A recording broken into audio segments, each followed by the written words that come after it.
Heroes Omega live stream showing off the new Age of Apocalypse event. I guess I want to say terminal or operation, but I don't know. It's kind of different. It's not really what I was expecting. It definitely looks cool, and we are going to do a live stream on Thursday as soon as it's live. So be ready for it. We are going to be playing as all four of the horsewomen, and we got to see all of this in the stream. And I have to say it's pretty cool. Agent Vapor was there, and a few other guys kind of filtered in, including CEO Dave Von Dorman. I'll get to that at the end. It was interesting. So let's first take a look at these horse ladies. First of all, the artwork, phenomenal. It's amazing. Let's start off with Jean Grey, possibly the greatest of them all.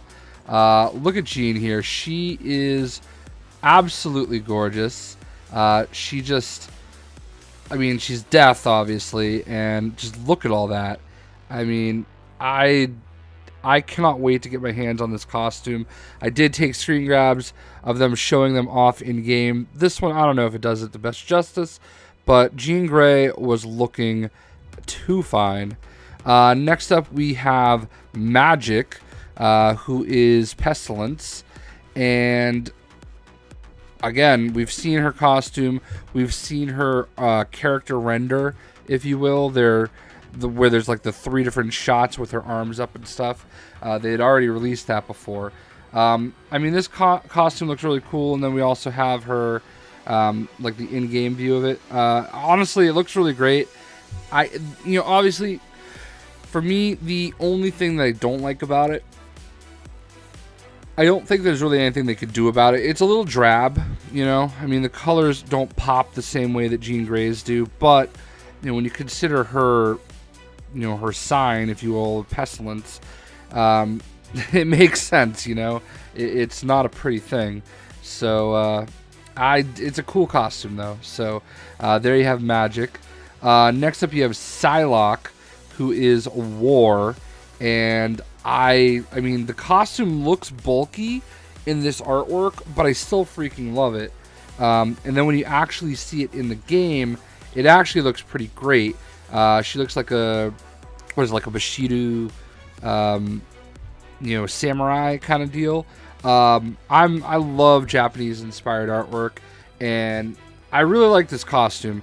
I honestly think I'm probably going to lead off with Psylocke when I stream everything on Thursday.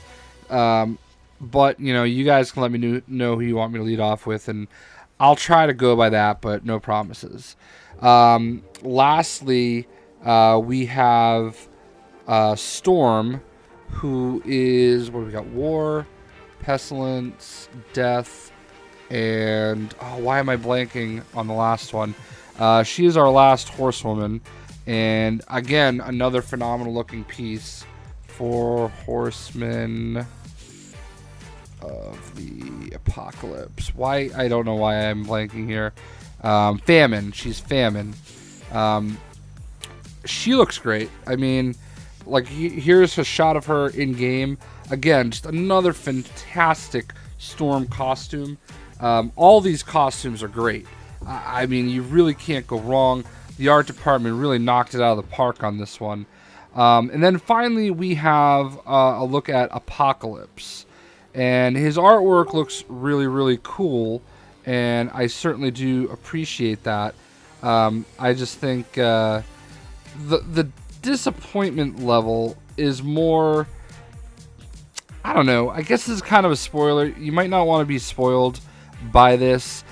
You don't actually fight Apocalypse. He's kind of like this big, huge, entity in the background and everything, but he's not. You're not actually fighting him. I will say the concept behind it is cool. Essentially, these new horsemen are trying to revive him. He's in the revitalization chamber. The artwork for it looks amazing. I really think it's pretty cool. So, I mean, that part of it is great, and you don't actually fight him. Here's what you will do. You're going to talk to Archangel. I don't know if I mentioned this yet, but you talk to Archangel to get your mission, and this is what pops up on the screen. Northern Egypt. The nefarious apocalypse is on the brink of walking the earth once again. You must travel to Egypt and prevent his 4 horsemen from completing a ritual that would have him awaken and bring his fury down upon us all. Now, I don't know how they became horsemen without him already being alive and choosing them, but, I digress. I mean, it's a game, where I don't want to get too... I can suspend my disbelief a little bit, all right? That's, I guess, the ultimately what I'm trying to say. So, the one thing that I'm going to take from this, they alluded to the possibility that there's something more than just this event coming. Obviously, these guys hold their cards very close to the vest. They're not going to say something until it's 110% confirmed, definitive, everything. All right, they're not like that's just how it is. And I know it frustrates some people, but in a way, I appreciate it, because the worst thing that you can do is say, "Hey, this is going to be here at this time," and then have to say, "Hey, by the way, we have to push it back," because we all know the one time they pushed back a loot box, freaking all hell broke loose. And I mean, it is what it is. Okay, so I can appreciate that they're consistent and that they're not going to release information until they have to. Case in point, Marvel.com had an article about Black Bolt launching, quote unquote, this month. I don't know if you've looked at the calendar lately, but it's September 26th, and we've had no formal announcement about Black Bolt. And they did mention that today, and it wasn't, "Oh yeah, Black Bolt's coming too." I've speculated all along that Black Bolt would be available in time for the Inhumans, which is on ABC this Friday, and it doesn't sound like that's the case. What they did say, though, is they will have news this week. All right, so don't hold this against them. I'm reading my notes. My notes specifically, I wrote no Black Bolt this week, but they will have news. And I think that meant he's not coming out Thursday, all right? But they're going to tell you when he is coming out this week. So I'm pretty sure that's why I wrote it that way. But don't hold it against them if that's the case. I'm the messenger, shoot me. Okay, that's bad on me. So the last thing that I want to get into, though, is Dave Van Dorman came in, and I appreciate what he's doing, all right? I think in a lot of ways, I don't know if he comes off as well as he could. He does seem... He seems like a CEO. Okay, let's just start it at that. He's very confident, but I don't know, like, sometimes he comes in with a little bit more swagger than you're expecting. And he's kind of like a new face to everybody. And he kind of started that way. But I think it all toned down really quick. So basically, here's what he said. In 2 weeks, they're going to have an Ask Me Anything stream, and they will be taking questions. I don't know if it's just from the forums or if they're going to be taking questions live. They want to answer the most common questions possible. So if you post on the forums, I would highly advise you to find out whatever thread they have set up for it and ask your questions. The most important thing that I would say is that if somebody else asks your question, ask it again anyway, because they're going to look at those questions and they're going to try to put together a list of questions they know they want to answer, because everybody wants to ask them. So I can't stress enough, no, there's not a dumb question to be asked other than, can I have everything for free? Because that's not going to happen. But, go to the forums if you can, ask your questions, and in 2 weeks they're going to have a stream where he will be on and he said as long as it takes, he's going to answer questions. So I appreciate that. I think transparency is one of the biggest things that has been missing, and I know I just said I can also appreciate them keeping things close to the vest. You can do both. I mean, I just think that, you know, we have to like make sure that there is a level of communication, and it seems like that is something that they're willing and wanting to do.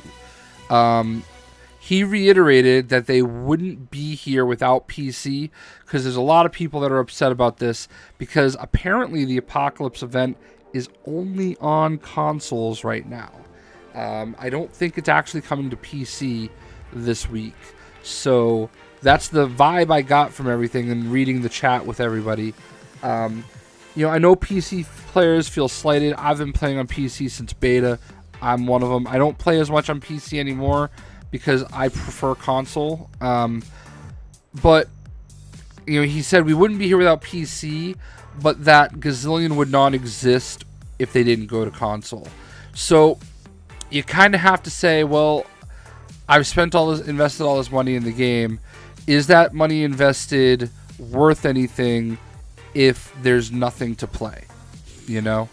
Like, if there's nothing to play, then your investment's gone and you don't even get to play. All right?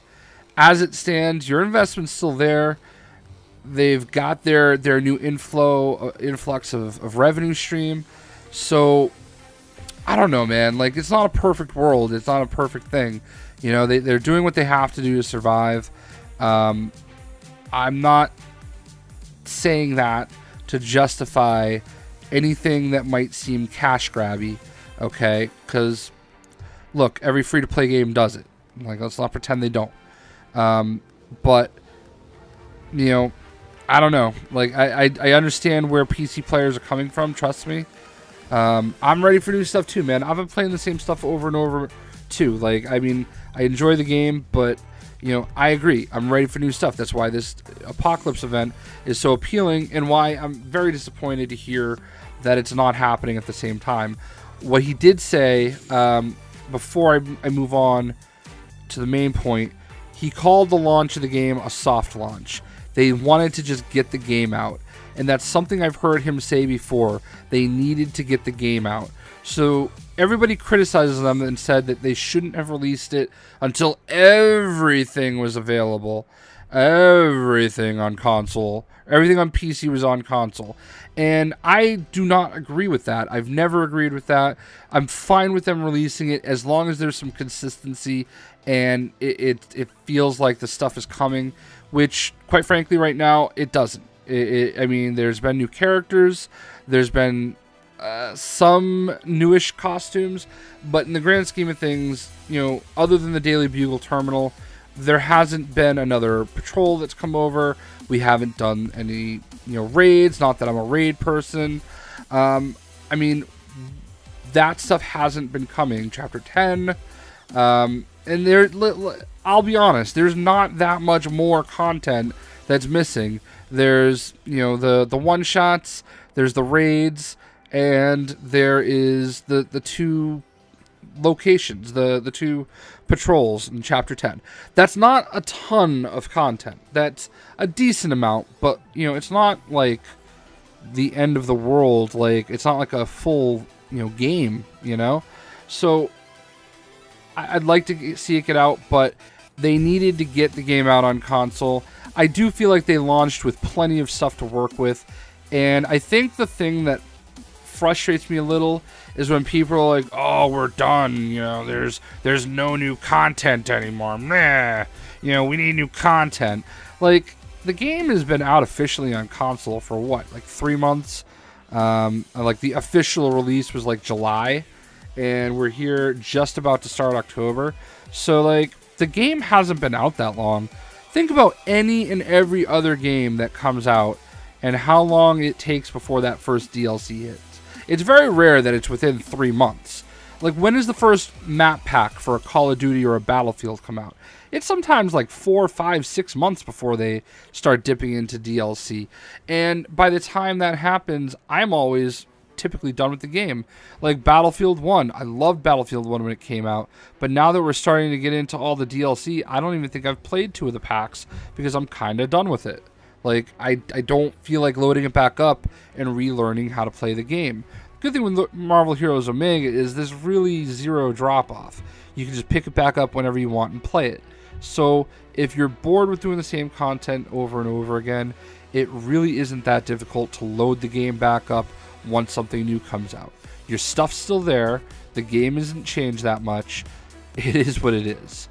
But he did say that they want everything to unify in November.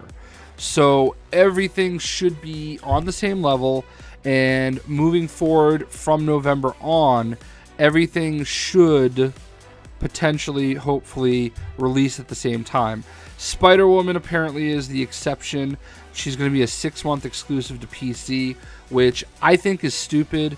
I don't think the PC player... Like, I understand there's a ton of PC players that really want Spider-Woman, but I really don't think it's a good idea at this point. Like, I know that they're just throwing a bone, and I'm fine with that, but I don't really think it's necessary. I think most PC players just want the content to come, and I just feel like they should just release it to everybody.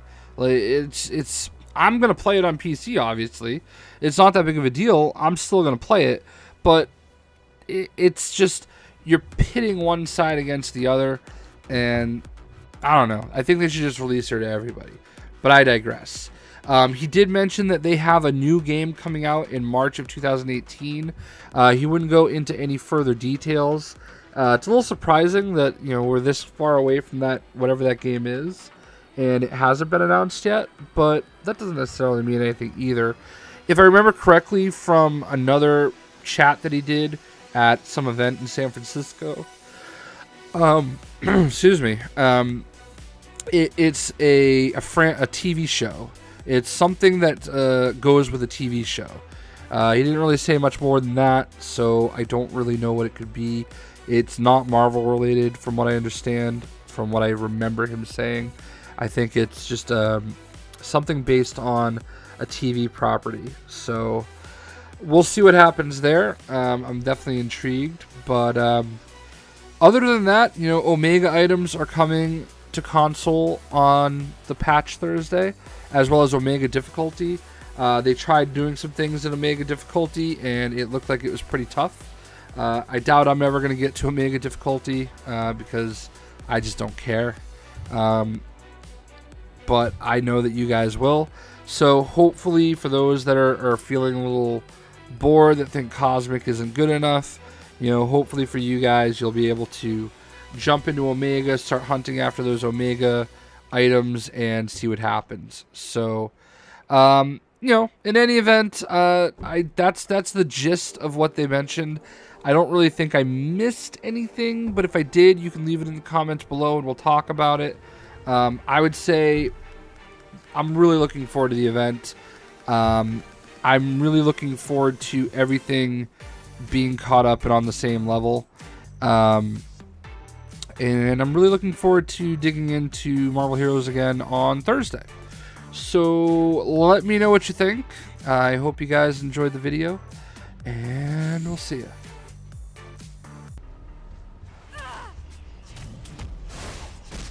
I think I need a target.